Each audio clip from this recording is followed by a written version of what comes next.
नमस्कार, मैं हूं डॉक्टर नितेश राज। आज हम बात करेंगे स्टेरॉइड्स के बारे में। स्टेरॉइड क्या होता है, कितने तरह का होता है, कैसे काम करता है, इसका क्या यूज है, इसके क्या साइड इफेक्ट हैं, क्या कॉन्ट्राइंडिकेशंस है, साइड इफेक्ट को कम करने के लिए हम क्या कर सकते हैं, किस कंडीशन में इसे देना है, कब नहीं देना है, टोटल डिटेल में हम आपको बताएंगे इस वीडियो में। तो हमारे साथ आप बने रहिए लास्ट तक। और चलिए शुरुआत कर।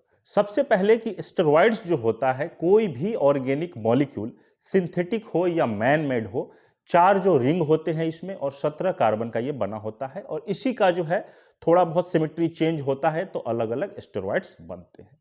अब हम बात करते हैं कि आखिर स्टेरॉइड्स इतना मशहूर और फेमस कैसे हुआ। एक छोटा कहानी हम आपको बताएंगे और उसके आगे हम वीडियो को बढ़ाएंगे। देखिए, 90s 40s और 50s की ये बात है, 1940-50 की ये बात है, 48 का, कि एक रूमेटॉइड अर्थराइटिस का एक पेशेंट था। रूमेटॉइड अर्थराइटिस का पेशेंट जो है वो साइकिल पे, व्हील चेयर पे बैठता, मतलब कंप्लीटली वो रिडेन था, वो चल नहीं पा रहा था। क्या किया गया कि साइंटिस्ट जो हैं, केंडल जो हैं और उनके दो तीन सहयोगी जो मिलके, उन्होंने क्या किया कि जानवर का जो एड्रिनल कॉर्टेक्स होता है, कॉर्टेक्स जो होता है, एड्रिनल ग्लैंड होता है, पहले तो ये समझिए कि एड्रिनल ग्लैंड होता है और वो कहाँ होता है, तो किडनी के ऊपर एक कैप जैसा, जैसे मैंने ये कैप पहना है तो कैप जैसा किडनी के ऊपर ये कैप होता है और इसके अंदर दो पार्ट होता है। ये तो हो गया एड्रिनल ग्लैंड और इसमें होता है कॉर्टेक्स और अंदर वाला पार्ट होता है मेडुला। तो ये कॉर्टेक्स से जो होता है कोर्टिसोल सेक्रीट होता है। तो ये जो जानवर है उससे इन्होंने एक्सट्रैक्ट किया इसको, कॉर्टिसोन को, और इस कोर्टिसोन का इंजेक्शन जब रूमेटॉइड अर्थराइटिस वाले पेशेंट को दिया गया तो देखा गया कि ड्रास्टिक चेंज आया और वो पर्सन 5 से 7 दिनों के अंदर व्हील चेयर छोड़ के वो चलने लगा। अब सारे लोग, सारे रिसर्चर, साइंटिस्ट, डॉक्टर, सबका ये जो है इसके प्रति इंटरेस्ट काफी बढ़ने लगा। और देखिए कि इसी की जो डिस्कवरी हुई, इसके बाद से बहुत सारे सिंथेटिक मैन मेड बनने लगे स्टेरॉइड्स। ये तो कोर्टिसोन था जो कि नेचुरल स्टेरॉइड था, एड्रिनल ग्लैंड से बना था, लेकिन इसके बाद से इसी का जो है कॉपी करके फिर हम लोगों ने ये मैन मेड आर्टिफिशियल बनाना शुरू किया, सिंथेटिक स्टेरॉइड्स। और इसी के लिए आपको पता होना चाहिए कि 1950 में, 1950 में जो है केंडल साहब और उनके दो सहयोगी को नोबेल प्राइज दिया गया। तो ये एक जस्ट ब्रीफ कहानी दी गई आपको। इसमें इसलिए मैंने बताया कि आखिर कुछ तो चीज था उस कोर्टिसोन के अंदर जो इस पेशेंट को, जो काफी दिनों से व्हीलचेयर पे था, उसको खड़ा किया। तो ये कौन सा उसके अंदर प्रॉपर्टी था उसको हम आगे देखेंगे। अब जो होता है कि ये तो हो गया नेचुरल स्टेरॉइड का इंजेक्शन उन्होंने दिया था, और मैन मेड कितना होता है, तो नेचुरल आ गया और मैन मेड। नेचुरल मैंने नाम दिया है, कॉर्टिसोन, हाइड्रोकोर्टिसोन, ये सब होता है। अब देखिए कि स्टेरॉइड एक ब्रॉड हेडिंग है। इसके अंदर आता है कॉर्टिकोस्टेरॉइड्स और एक आता है सेक्स स्टेरॉइड्स। ये दो आते हैं, इसका जो है डिवीजन है स्टेरॉइड्स का। अब जो कॉर्टिकोस्टेरॉइड है इसका दो डिवीजन है, एक है ग्लूकोकॉर्टिकोस्टेरॉइड, एक है मिनरलोकॉर्टिकोस्टेरॉइड, जो आप यहां देख रहे होंगे पिक्चर में। और एक होता है जो मैंने बताया सेक्स स्टेरॉइड्स। सेक्स स्टेरॉइड्स के अंदर जो है वो आते हैं मेनली जो है एंड्रोजेंस आते हैं और अदर जो है कुछ हॉर्मोन्स आते हैं। एंड्रोजेंस के अंदर आता है टेस्टोस्टेरोन, और यही टेस्टोस्टेरोन जो मेल हार्मोन है, मेनली मेन हार्मोन है, फीमेल्स में भी सिक्रीट होता है बहुत कम अमाउंट में। तो इसी टेस्टोस्टेरोन का सिंथेटिक वर्जन जो बना हुआ है, जो बनाया गया और मार्केटेड किया गया, तो उसको हम बोलते हैं एनाबॉलिक स्टेरॉइड्स। और एनाबॉलिक स्टेरॉइड्स जो है कुछ नहीं, वो टेस्टोस्टेरोन है, synthetic version of testosterone. Testosterone का यूज है जिस आदमी में मेलनेस, मतलब जो बोलते हैं कि जो मेल वाली प्रॉपर्टीज, जैसे कि जो मस्कुलिन नेचर हो गया, बियर्ड्स हो गया, सेक्सुअल कैरेक्टर, ये सब चीजें जो आनी चाहिए, अगर वो कम है, किसी की प्यूबर्टी डिलेड है, प्यूबर्टी नहीं आ पा रही है, हाइट या ग्रोथ में भी ये मतलब आपको हेल्प करता है, मस्कुलेचर में भी हेल्प करता है, या बहुत सारे एचआईवी के पेशेंट हैं जो मसल एकदम टूट जाता है, तो उन लोगों को मेडिकल जो ट्रीटमेंट के तौर पे ये दिया जाता है एनाबॉलिक स्टेरॉइड्स। लेकिन सबको पता चला कि ये एनाबॉलिक स्टेरॉइड टेस्टोस्टेरोन से जो है सबका मस्कुलेचर बढ़ेगा और आपका एफिशिएंसी बढ़ेगा, स्ट्रेंथ बढ़ेगा, पावर पोटेंशियल बढ़ेगा, तो इसका मिसयूज होने लगा और ये हो गया आपका, एक तरह से हम बोले कि ड्रग एब्यूज की तरह होने लगा। खासकर एथलीट्स जो है देखा जाता है, ये डोपिंग टेस्ट वेस्ट में इसको चेक किया था। तो ये एनाबॉलिक स्टेरॉयड हो गया, जो कि स्पेशली टेस्टोस्टेरोन, और ये क्या था, तो ये एंड्रोजन था और 6 स्टेरॉयड्स के अंदर आता था। इसकी कहानी यहीं पे खत्म करते हैं। हमारा मेन फोकस रहेगा ग्लूकोकॉर्टिकोस्टेरॉइड्स और एक मिनरलोकॉर्टिकोस्टेरॉइड्स। मिनरलों में आप एक चीज जान लीजिए कि मिनरलों का बहुत ज्यादा रोल नहीं है। मिनरलोकॉर्टिकोस्टेरॉइड्स का मेन काम जो होता है वो है कि सोडियम और वाटर का रिटेंशन कराता है। तो रिटेंशन के चलते वॉल्यूम ओवरलोड, वॉल्यूम जो है वाटर का, क्योंकि ऑब्वियसली सोडियम अगर शरीर में ज्यादा होगा तो वॉल्यूम बढ़ेगा, बीपी बढ़ सकता है। मेन फोकस हम आते हैं ग्लूकोकॉर्टिकोस्टेरॉइड्स, जो कि मेडिसिन्स में एक जो है, एक तरह से बोले तो बहुत ज्यादा एक नामी गिरामी एक चेहरा बोल सकते हैं, ये है ग्लूकोकॉर्टिकोस्टेरॉइड्स। तो ये जो ड्रग्स है काफी फेमस है। तो अब हम बात करते हैं ग्लूकोकॉर्टिकोस्टेरॉइड्स के बारे में। देखिए, ग्लूकोकॉर्टिकोस्टेरॉइड्स के अंदर भी जब डिवीजन किया गया तो बहुत सारे उसमें निकल के आए। अब आप धीरे धीरे जो है मेरी बातों को और आप समझना शुरू करेंगे और अच्छे से, क्योंकि अब दवा का नाम आने लगेगा, फेमिलियर हो जाएंगे। ग्लूकोकॉर्टिकोस्टेरॉइड्स को हम लोग 3 भाग में बांट दिए। पहला भाग हो गया कि भाई शॉर्ट एक्टिंग, 12 घंटे से कम। दूसरा हो गया कि इंटरमीडिएट एक्टिंग, 12 घंटे से 36 तक आ गया। और फिर 36 से ऊपर जो है, जो मैंने यहां दिया है आप देखेंगे। तो 3 भाग में बांटा गया। और ये जो बांटा गया ये है कि कितना जो है देर तक ये काम करता है, ड्यूरेशन ऑफ एक्शन के ऊपर, और एक पोटेंसी के ऊपर बांटा गया कि कौन कितना स्ट्रांग है, पोटेंट है। और एक चीज कि कुछ जो दवाइयां हैं, कुछ जो मतलब ग्लूकोकॉर्टिकॉइड्स जो होते हैं, ऐसा नहीं है, उसमें कुछ मिनरलोकॉर्टिकॉइड्स प्रॉपर्टी भी होती है। जैसे कि अब एग्जांपल मैं आपको बताता हूं, हाइड्रोकोर्टिसोन, जो कि ये एक अगर क्लासिफाई किया जाए तो ये शॉर्ट एक्टिंग है, लेकिन अगर इसको देखा जाए तो इसको हम 1 मानते हैं, रेफरेंस मानते हैं कि इसका ग्लूकोकॉर्टिकोस्टेरॉइड एक्टिविटी भी 1 है और मिनरलोकॉर्टिकोस्टेरॉइड एक्टिविटी भी 1 है। अब जैसे जैसे नीचे हम जाएंगे देखिएगा ग्लूकोकॉर्टिकोस्टेरॉइड एक्टिविटी पोटेंसी बढ़ता जाएगा और हाईएस्ट आप देखेंगे कि डेक्सामिथासोन और बीटामिथासोन, दैट इज डेक्सोना और बेटनीसोल, हाईएस्ट ग्लूकोकॉर्टिकोस्टेरॉइड एक्टिविटी। अब इससे क्या होता है हाईएस्ट से आगे देखेंगे। और मिनरलोकॉर्टिकोस्टेरॉइड जो 1 था हाइड्रोकोर्टिसोन का, धीरे धीरे ये कमने लगेगा और मिथाइल प्रेडनिसोलोन के बाद जो है आप देखिएगा कि ये गायब हो गया, सिर्फ ग्लूकोकॉर्टिकोस्टेरॉइड ही बच गया। तो ये है क्लासिफिकेशन। अब हम देखते हैं कि ग्लूकोकॉर्टिकोस्टेरॉइड का हमारे शरीर पे क्या क्या रोल है। तो देखिए, ग्लूकोकॉर्टिकोस्टेरॉइड्स जो है हमारे शरीर का लगभग मैक्सिमम जो भी मेटाबॉलिज्म है, ऑर्गन्स है, सब पे ये लगभग काम करता है। जैसे कि इसका बहुत इंपॉर्टेंट रोल है आपका कार्बोहाइड्रेट मेटाबॉलिज्म में। ये लीवर से जो है ज्यादा से ज्यादा ग्लाइकोजन बनवाता है, और जो एक्स्ट्रा जो नॉन कार्बोहाइड्रेट प्रोडक्ट है उससे ये ग्लूकोज को बनवाता है। फैट पे भी इसका रोल है। फैट मेटाबॉलिज्म में क्या करता है कि जितना भी है हाथ पांव का फैट आपका जो है कम हो जाएगा और चेहरे पे एकदम सूजन जैसा फैट आके जम जाएगा।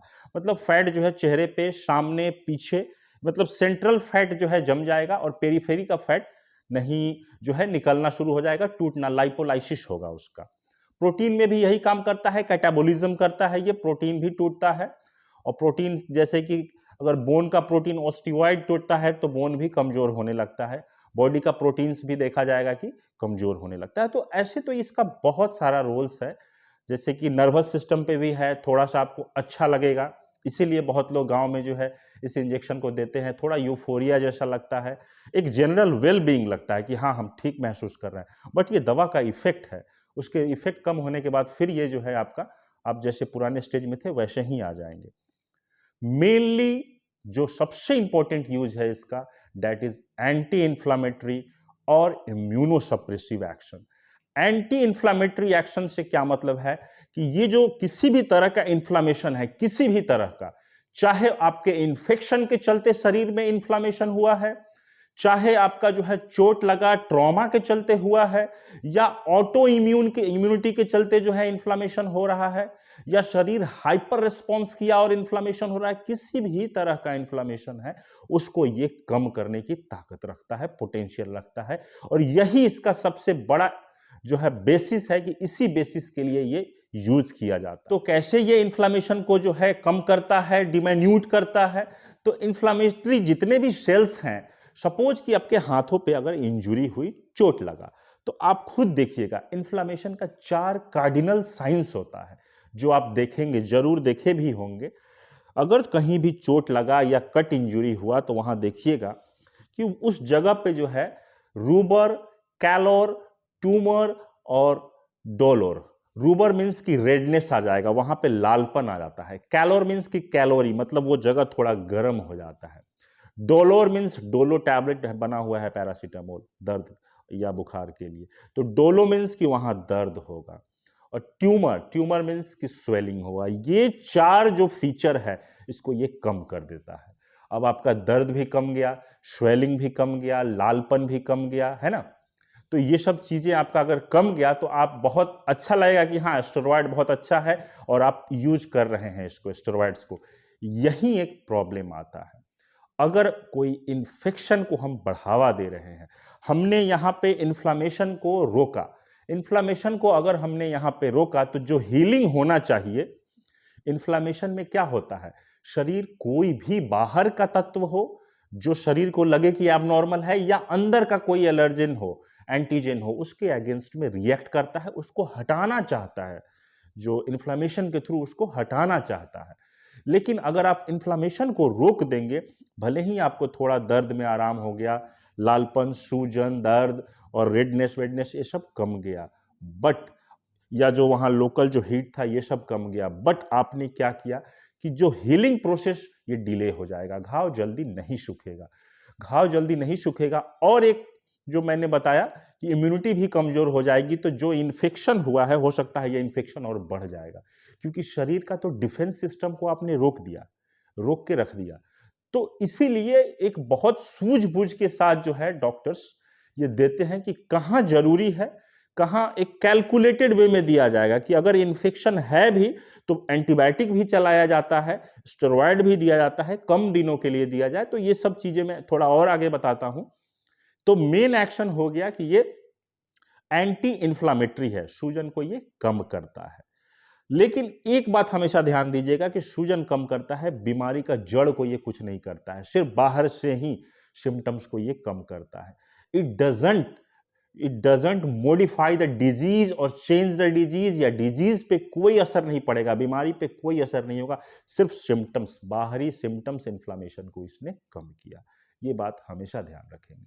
दूसरा होता है इम्यूनोसप्रेसिव एक्शन। इम्यूनोसप्रेसिव मतलब क्या होता है कि शरीर, वही बात सेम यही चीज कि जो बाहर से जो एलर्जन आते हैं तो इन्फ्लामेशन ये सब हुआ, अगर शरीर के अंदर ऐसे एंटीजेन बन रहे हैं जो अपने ही शरीर को डैमेज कर रहे हैं, तो डैमेज होता है इन्फ्लामेशन से, बहुत ज्यादा इन्फ्लामेशन हो गया, या शरीर बहुत हाइपर रिएक्ट करने लगा। शरीर जैसे कि ब्रोंकियल एस्थमा में नॉर्मल आदमी को एलर्जी नहीं हो रहा है, सर्दी जुकाम नहीं हो रहा है, धूल धक्कड़, पॉलन ग्रेन से सब, अनाज उनाज जो भी सूंघने से, कुछ भी जो धूल ये सब, लेकिन जो एस्थमेटिक पर्सन है उसका बॉडी हाइपर रिएक्ट किया, वहां पे इन्फ्लामेशन हुआ, इन्फ्लामेशन होने से वही स्वेलिंग होगा, अंदर में स्वेलिंग हो रहा है, सांस नली के अंदर स्वेलिंग होगा, चोकिंग फोक जैसा स्थिति आ जाएगा, म्यूकस प्लग जम जाएगा, तो वहां हम लोग को देना पड़ता है। तो ये होता है।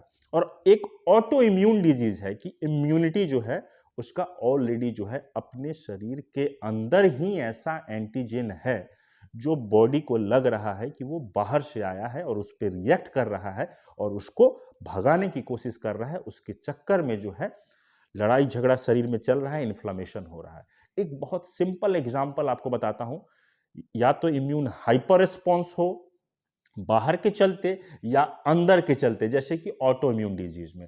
ऑटो इम्यून में आपको सबसे important example rheumatoid arthritis, ankylosing spondylitis, उसके बाद अगर हम बात करते हैं Crohn's disease, inflammatory bowel disease, इसको भी बोला जाता है auto immune hepatitis, auto immune haemolytic anaemia, अपने आप खून उसका टूट रहा है, अपने आप प्लेटलेट आईटीपी, अपने आप प्लेटलेट टूट रहा है, ऑटो इम्यून। तो इन सब चीजों में फिर आपको स्टेरॉयड देना होगा शरीर की इम्यूनिटी को शांत करने के लिए। इसको स्टेरॉयड बोलेगा कि ठंड रख, थोड़ा शांत रह, शांत। सेम यही चीज बॉडी आपका हाइपर रिस्पॉन्स दिखा रहा था, कहां पे, कोविड 19 में। इसीलिए कोविड 19 में हाइपर रिस्पॉन्स जो हो रहा था, तो कैलकुलेटेड तरीके से 5 से 7 दिन ऐसे हम लोग स्टेरॉयड दे रहे थे, लेकिन साथ में एंटीबायोटिक भी दे रहे थे। ऐसा ना हो कि हम सिर्फ स्टेरॉयड दे दिए, इम्यूनिटी को सप्रेस कर दिए, शरीर का डिफेंस सिस्टम बैठ गया और पता चला कि जो आया था बाहर से, जो इन्फेक्शन कोविड 19 का वायरस या अदर कोई बैक्टीरिया अगर आया था, तो उसको ग्रो करने का मौका मिल जाए और शरीर में सेप्टिसीमिया कर दे। तो एंटीबायोटिक और साथ में ये, तो अप डाउन ऐसे देख के ही आपको ऐसे दिया जाता है। तो मेन 2 रोल्स हो गया, that is anti inflammatory and immunosuppressive. बाकी इसके तो बहुत सारे रोल्स हैं, जैसे कि आप देखिए, सिंपल सा 2-4 और एग्जांपल मैं देता हूं। जैसे कि आप देखिए, लिम्फोमा में भी इसका यूज होता है, क्योंकि जो मैलिग्नेंट जो लिम्फेटिक सेल्स हैं उसको ये डिस्ट्रक्शन करता है। एलर्जी में सेम इसी तरह से, शरीर में एलर्जी हुआ, बहुत ज्यादा जो है आपका देखें इचिंग हो गया, एंजियोएडिमा हो गया, एनाफाइलैक्सिस हो गया, सडन आप देख रहे हैं एनाफाइलैक्सिस हो गया। हालांकि एनाफाइलैक्सिस में पहले एड्रेनालिन देना है, लेकिन आपको स्टेरॉयड भी देना है और आपको कोशिश करना है। फिर यही यहां पे आपको वो नॉलेज काम आ जाएगा कि आपको जल्द रिस्पॉन्स चाहिए, short acting steroids use, short acting steroid hydrocortisones use कीजिए, जल्दी से आपको रिस्पॉन्स चाहिए, तो वहां पे वो नॉलेज। आपको बहुत ज्यादा इम्यूनिटी को सप्रेस करना है, इम्यूनिटी बहुत ज्यादा जो है शरीर में तोड़फोड़ मचा रहा है, तो उस कंडीशंस में give a very potent glucocorticosteroid, that is dexamethasone, betamethasone या मिथाइल प्रेडनिसोलोन, ऐसे दीजिए। तो हर चीज सोच समझ के आपको बैलेंस करके देना है। अब हम बात करते हैं कि इसका मेन सबसे इंपॉर्टेंट इंडिकेशंस, कहां पे इसको यूज करना चाहिए हमें आइडियली। एक बात आप ऑलवेज याद रख लें अभी के अभी, छोटे मोटे बीमारियों के लिए ये स्टेरॉयड नहीं बना है।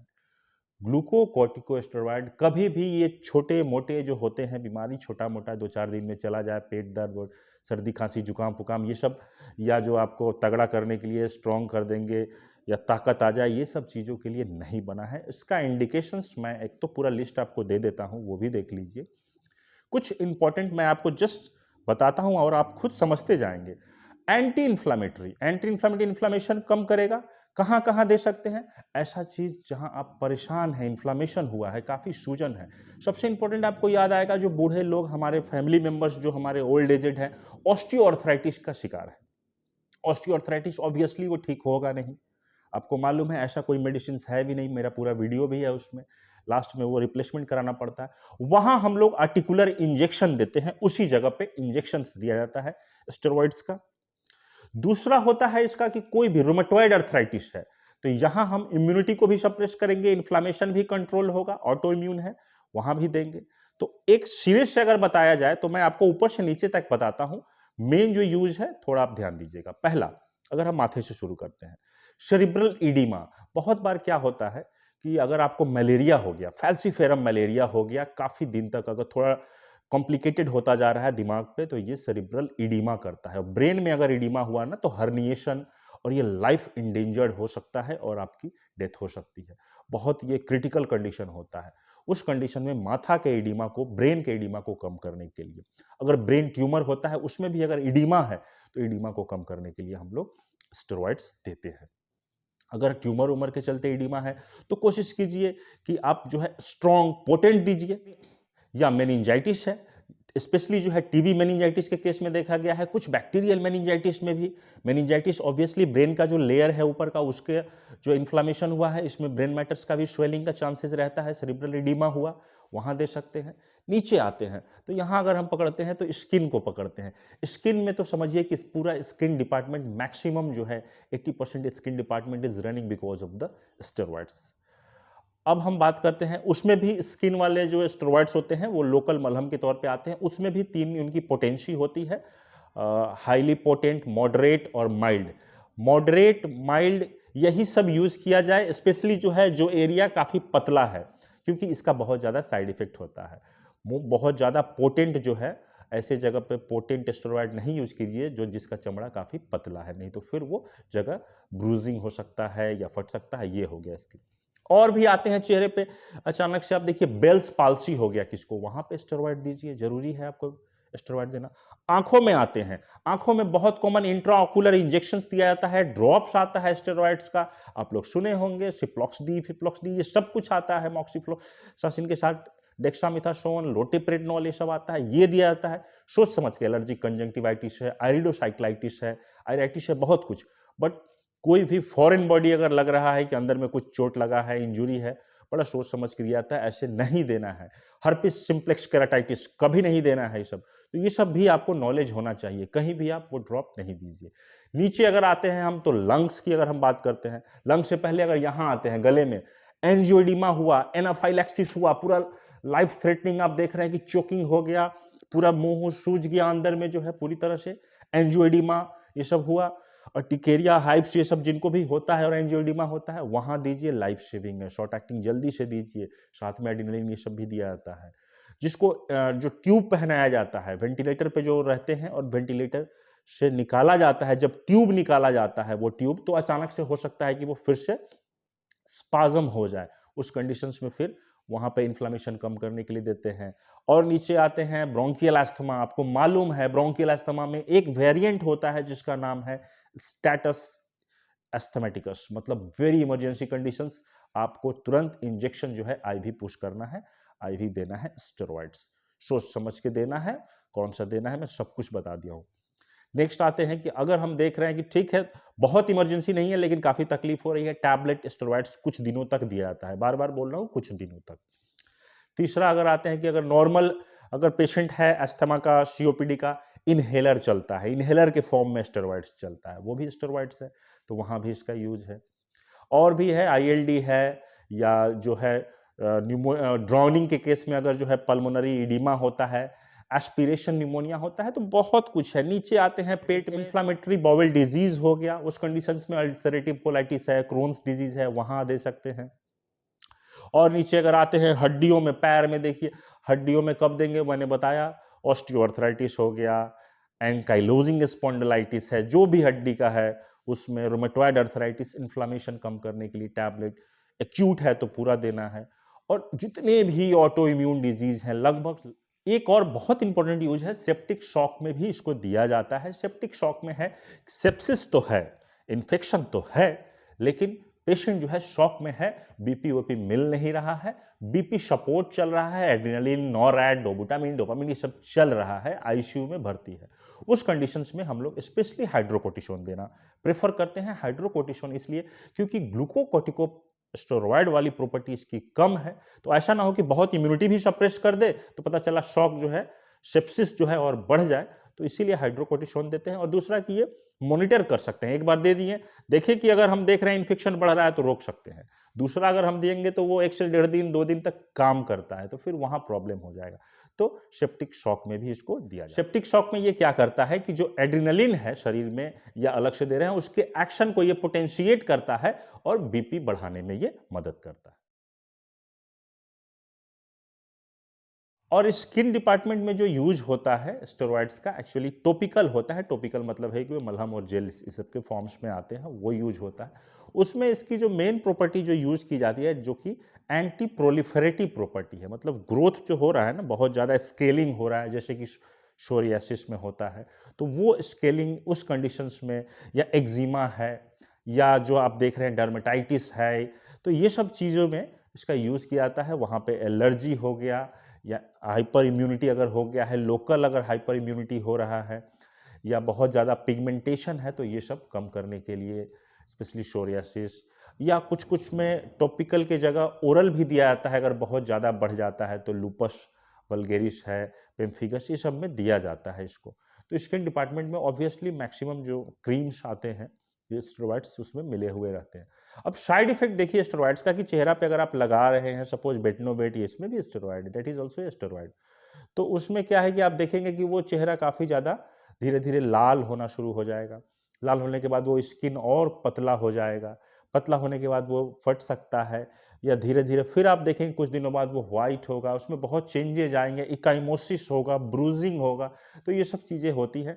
तो इसीलिए लो पोटेंशियल स्टेरॉइड दिया जाता है ऐसे एरिया में जिसमें स्किन काफ़ी पतला होता है, जो मैंने यहाँ दिया है, आप देख। और एक इंपॉर्टेंट कि ऑर्गन ट्रांसप्लांट, किसी भी आदमी अगर का ट्रांसप्लांट अगर हुआ है, किडनी ट्रांसप्लांट या लीवर जो भी ट्रांसप्लांट हुआ है और डोनर से लिया गया है, तो बॉडी तो ऑब्वियसली बाहर का चीज़ को वो तुरंत रिजेक्ट करेगा, इम्यूनिटी जो है उसके अगेंस्ट में जो है एकदम उसको लेना नहीं चाहेगा। तो इसको हम इम्यूनिटी को ठंडा करते हैं, इम्यूनिटी को कूल डाउन करते हैं, स्टेरॉइड्स उस कंडीशंस में देते हैं और काफ़ी दिनों तक दिया जाता है।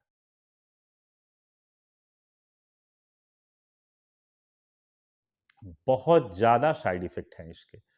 पहला, सबसे पहला आप सिंपली अब शुरुआत करते हैं। मैंने बोला था कार्बोहाइड्रेट मेटाबॉलिज्म पे ये बहुत असर डालता है। बहुत ज़्यादा नॉन कार्बोहाइड्रेट प्रोडक्ट से ये क्या बनाता है? कार्बोहाइड्रेट बनवाता है। फैट से, प्रोटीन से ये और ज़्यादा कार्बोहाइड्रेट ग्लूकोज़ बनवाता है, ताकि अगर आप स्ट्रेस में आ जाएँ, भूख बहुत दिनों से आपको खाना ना मिले, तो कम से कम ब्रेन को पहुँचता रहे। इसीलिए तो स्ट्रेस हार्मोन नाम है। लेकिन ब्लड में इतना ज़्यादा शुगर होता है और शुगर सेल में नहीं एंट्री होगा, ब्रेन तक तो हो जाता है, सेल में नहीं होता है, इंसुलिन रेसिस्टेंस होता है और उस कंडीशंस में डायबिटीज करा देगा आपको। दूसरा, बहुत सारे स्टेरॉइड्स का जो है प्रॉपर्टी मैंने बताया है कि बहुत सारे स्टेरॉइड का प्रॉपर्टी है कि मिनरलोकोर्टिकॉइड्स पे वॉल्यूम ओवरलोड कर सकता है, बीपी को बढ़ा सकता है। तीसरा, कि आप सबसे इंपॉर्टेंट देखिए, वैसे तो बहुत सारा है, मैं लिख दूंगा, लेकिन आप देखिए कि इसमें पेट से काफी ज्यादा गैस्ट्रिक एसिड सेक्रीशंस कराता है, पेट में गैस्ट्रिक अल्सर करा सकता है ये। ब्रेन पे आप देखिए यूफोरिया टाइप का स्टेट कर देगा, नींद भी आना तकलीफ हो जाएगा। सबसे इंपॉर्टेंट चीज कि आपका कैल्शियम मेटाबॉलिज्म पे, कैल्शियम को ये एब्जॉर्ब नहीं होने देता है। और आपको मैंने पहले ही बताया था कि प्रोटीन भी टूटता है, तो प्रोटीन जो है बोन्स का भी प्रोटीन टूटेगा, ऑस्टियोइड, तो बोन स्पॉन्जी हो जाए और फ्रैक्चर इजीली हो जाएगा। तो आपने सुना होगा बहुत बार एवास्कुलर नेक्रोसिस हो गया फीमर का, और ये सब मैक्सिमम स्टेरॉइड्स लेते देने के चलते। और हम बात करते हैं तो चेहरे के बारे में मैंने बताया था कि फैट जो है पेरिफेरी, हाथ पैर जो है सूखना शुरू हो जाएगा और सारा फैट चेहरे पे आ जाएगा, लोगों को लगेगा कि मोटा हो रहा है। ऐसा कुछ नहीं है, this is a side effect. या जो भी आप देखेंगे पेशेंट एडमिट हुआ आईसीयू में और कुछ दिन तक अगर उसका स्टेरॉइड चला किसी भी कारण से, तो फिर आप देखेंगे उसका जो है चेहरा मून फेसिज हो जाता है, फिश माउथ बोलते हैं, मून फेसिज, पीछे हम्प जैसा, सामने भी पेट में जो है फैट जमता है। और सबसे इंपॉर्टेंट कि आप तो इम्यूनिटी सप्रेस करने के लिए दे रहे हैं, लेकिन सोच समझ के देना होगा। ऐसा ना हो कि आपको कोई शरीर में काफ़ी इन्फेक्शन ज़्यादा हो, सेप्टिसीमिया हो, और उस कंडीशन में आपने दे दिया तो पता चला कि इम्यूनिटी सप्रेस हो गई और जो बैक्टीरिया वायरस था वो काफ़ी ज़्यादा ग्रो कर गया और फिर अल्टीमेटली जो है आप शॉक में चले गए। जैसे कि मैंने टीवी के केस में बताया था कि 5 to 10% लोगों को एक्टिव टीवी होता है, बाकी 90 से 95% लोगों को टीवी का बैक्टीरिया रहता तो है अंदर, बट कुछ कर नहीं पाता है क्योंकि उनकी इम्यूनिटी स्ट्रांग है। और अगर हम स्टेरॉइड दे के अगर इम्यून सिस्टम को डाउन कर दिए, काफी दिनों तक अगर हाई डोज स्टेरॉइड देने लगे, और खासकर उसमें भी अगर बीटा मिथासोन, डेक्सामिथासोन, ये सब जिसका ग्लूकोकोर्टिको स्टेरॉइड जो पावर है वो 25 है, पर सबसे ज्यादा है, तो फिर इम्यूनिटी बहुत ज़्यादा सप्रेस हो जाएगी और जो बैक्टीरिया एकदम छिपा हुआ चुपचाप बैठा हुआ था उसको भी मौका मिल जाएगा और फिर वो फ्रैंक टीबी कर देगा, आपको टीबी हो जाएगा। फिर आप आंखों में जो है आप देखेंगे कि ग्लोकोमा भी कर सकता है, कैटरेक्ट भी कर सकता है, मस्कुलर जो है मसल्स जो है आपका वीकनेस लगेगा, wound healing, delayed wound healing होगा, पेप्टिक अल्सर अगर है पहले से ही और अगर स्टेरॉइड ज़्यादा दिन तक दिया गया हाई डोज में, तो पेप्टिक परफोरेशन, वो छेद हो सकता है और पेरिटोनाइटिस हो सकता है उसके बाद में। तो ये सब है। बच्चों में अगर दिया जाएगा तो ग्रोथ रिटार्डेशन होता है, उनका ग्रोथ पे जो है असर पड़ता है और कुछ साइकेट्रिक सिम्टम्स भी देखने को मिलते हैं। तो ये सब चीजें मैंने सारा यहाँ दिया है, डिटेल्स में आप देखेंगे। अब मैं वीडियो की शुरुआत में ही बोला था कि इसको कम करने के लिए, जो इसके साइड इफेक्ट है उसको कम करने के लिए हम क्या करते हैं। तो अगर अब आपको पूरी जानकारी हो गई है कि ये क्या करता है क्या नहीं करता है, सब कुछ आपको पता हो गया है। अब साइड इफेक्ट के लिए क्या है, ये इस बात को जरूर याद रखेंगे, जो लोग भी प्रैक्टिस कर रहे हैं उनको ये जानकारी होनी ही चाहिए। पहला, कि जितना कम से कम हो पॉसिबल डोज, मिनिमम डोज से शुरुआत कीजिए, पहला। दूसरा, 2 बार 3 बार डिवाइड करके मत दीजिए, देना है तो एक ही बार में दे दीजिए। तीसरा, चूंकि नॉर्मल जो स्टेरॉइड होता है वो डायोर्नल वेरिएशंस होता है जो निकलता है एड्रिनल ग्लैंड से, तो इसका डायोर्नल दिन के हिसाब से जो है दिन में ज्यादा और शाम होते होते, रात होते होते कम हो जाता है। तो कोशिश कीजिए कि दिन में एक बार अगर आपको देना है तो दें।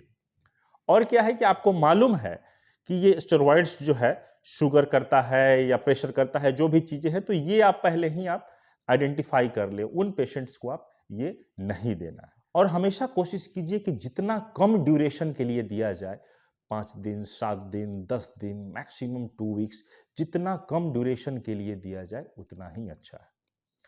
अगर आपको देना भी पड़े तो साथ में कैल्शियम दे देना चाहिए, क्योंकि आपको मालूम है कैल्शियम पे जो है एब्जॉर्प्शन कमता है और जो है ऑस्टियोपोरोसिस का चांस बहुत बना रहता है। तो कैल्शियम साथ में ऐड कर दीजिए। आपको मालूम है कि ये गैस्ट्रिक अल्सर भी करने की पोटेंशियल है इसके अंदर, और बहुत ज़्यादा एसिडिटी होता है, तो साथ में गैस की भी दवा आप दी जाए।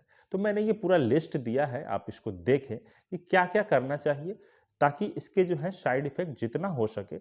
और इसमें सबसे इंपॉर्टेंट एक बात, कि सबसे इंपॉर्टेंट बात यह है कि जब भी अगर आप 2 सप्ताह या 3 सप्ताह से ज्यादा देते हैं, तो जब बंद करेंगे तो सडन नहीं बंद कीजिए इसको। इसको आप टेपर करके धीरे धीरे स्लोली इसका डोज कम कर करके 30 मिलीग्राम दे रहे हैं, 30 से फिर 1 सप्ताह के लिए 20 दीजिए, फिर 1 सप्ताह के लिए मान लीजिए 10 दीजिए, 5 दीजिए, फिर अल्टरनेट डे 5 दीजिए और फिर स्टॉप कीजिए धीरे धीरे, ताकि जो नॉर्मल जो रिदम है ये डिस्टर्ब ना हो। ऐसा ना हो कि आपने बाहर से स्टेरॉइड दे दिया, सडन बंद किया, बॉडी भी नहीं निकाला, कोलैप्स कर जाएगा पर्सन। क्योंकि मान लीजिए कि ऐसा होता है बहुत केसेज में, कि इसीलिए बोला जाता है कि टेपर करके दीजिए, डोज को कम की करिए, एक सिलसिलेवार ढंग से कम करिए। अब इसके कॉन्ट्रा इंडिकेशंस आई थिंक कि अब आपको बताने की जरूरत नहीं है, आप खुद ही देख लेंगे इसके क्या क्या कॉन्ट्रा इंडिकेशंस है, मैंने यहाँ दिया है, आप इसे देख लेंगे।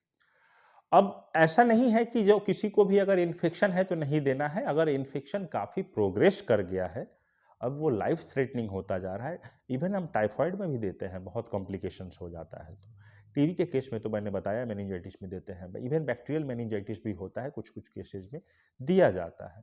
तो हम लोग इन्फेक्शियस डिजीज में भी देते हैं। बहुत बार ये जो है लंग्स में अगर इन्फेक्शन है, निमोनिया है, उस केस में भी, और काफ़ी ज़्यादा सिप्टिसिमिया है या इडिमा बहुत ज़्यादा है अंदर में, या इन्फ्लामेशन बहुत है, तो वहाँ भी कैलकुलेट करके कैलकुलेटेड डोज में दिया जाता है। एंटीबायोटिक्स और स्टेरॉइड्स कितना कितना दिन चलेगा, तो ये सब चीज़ को ध्यान में रख के कि कम डोज में दीजिए, इनिशिएट कीजिए कम डोज से, कम दिनों तक दीजिए, तो ये सब चीज़ें आपको ध्यान में रख। तो स्टेरॉइड जो है बेशक आपके तकलीफ़ों को, दर्द को, खासकर जो पेन के लिए लोग लेते हैं इसको, पेन को ये काफ़ी हद तक कम कर देता है, बहुत हद तक इन्फ्लेमेशन कम करता है। बट स्टेरॉइड जो है लॉन्ग टर्म बेसिस में कभी भी लेना उचित नहीं है, जायज़ नहीं है। बहुत ज़्यादा खामियाजा है इसका, बहुत सारे साइड इफ़ेक्ट्स हैं इसके। और अगर आपको बहुत दिनों तक आप ले रहे हैं और ये फ्रैक्चर चांस, जो जो मैंने बोला साइड इफ़ेक्ट, ये सब होता है और देखा गया है, और ख़ासकर गाँव में बहुत ज़्यादा प्रचलन है। तो आप इस वीडियो को ज़्यादा से ज़्यादा लोगों तक फैलाएँ। इससे कभी भी स्टेरॉइड को ये ना समझें कि ये ताकत, थोड़े बहुत दिमागों पे काम बताया मैंने कि सीएनएस पे काम करता है, यूफ़ोरिया वेलबीइंग वाली फीलिंग आती है, थोड़ा चेहरा फूलता है, वो साइड इफ़ेक्ट है, फैट जम जाता है। तो लोग इसको सोचते हैं वेट गेन हो रहा है, ताकत मिल रहा है। ये सब में यूज़ ना किया जाए तो काफ़ी ज़्यादा अच्छा है। कुछ पल के लिए आपको आराम मिलेगा, बट वो हमेशा के लिए आपको काफ़ी ज़्यादा तकलीफ होगी। मुझे उम्मीद है ये वीडियो थोड़ी लंबी हो गई, बट ये आपको काफ़ी पसंद आएगी। आप इसे ज़्यादा से ज़्यादा ज़रूर से ज़रूर शेयर करें। Thank you so much. जय हिंद।